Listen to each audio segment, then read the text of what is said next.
Aha, here's our patient. The patient has received all known antibiotic treatments to no effect. In conclusion, either he is not ill or we have a new strain of microbes.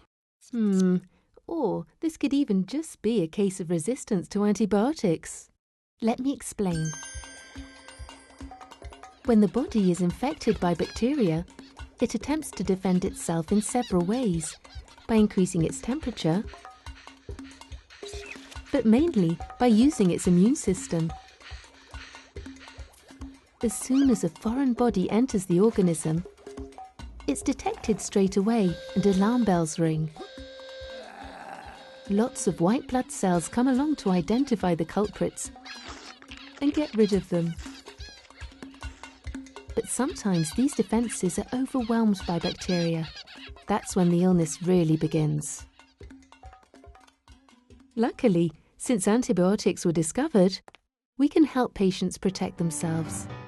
These drugs destroy most bacteria or create a hostile environment for them.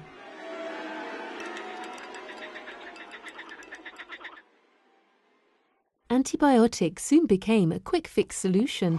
For the slightest scratch, a course of antibiotics. It was so effective in preventing infections from developing that the use of antibiotics increased. They became widely used to treat battery-farmed poultry and pigs.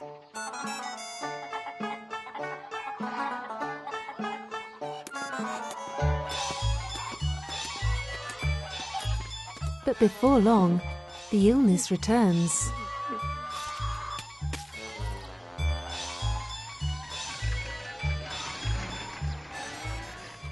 And antibiotic treatments suddenly stop working. What happened? Well, before bacterial cells divide, they duplicate their genetic material. This material is composed of DNA. Portions of the long molecule can hold precise information on the activity and development of the bacteria. These portions are what we call genes. Each gene is composed of a sequence of 4 elements, called nucleotides, of which 2 are always matched in pairs because they're complementary.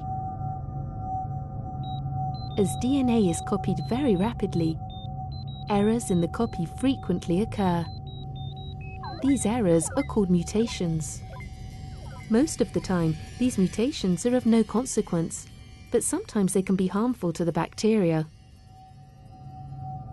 However, with such a high number of mutations, some of these copy errors can result in resistance to antibiotics.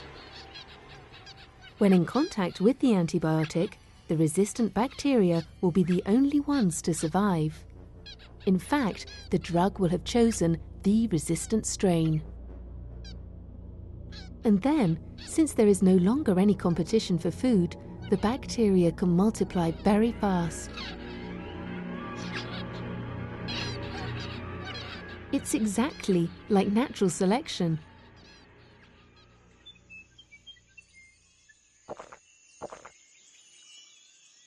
Individuals with the most favourable characteristics reproduce more than the others and will be able to continue to evolve. Indeed, with antibiotics, we are reproducing what nature did 4 billion years ago that led to the evolution of species.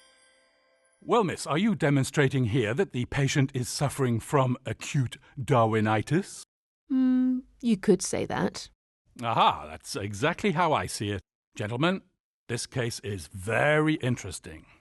Let's move on to something else.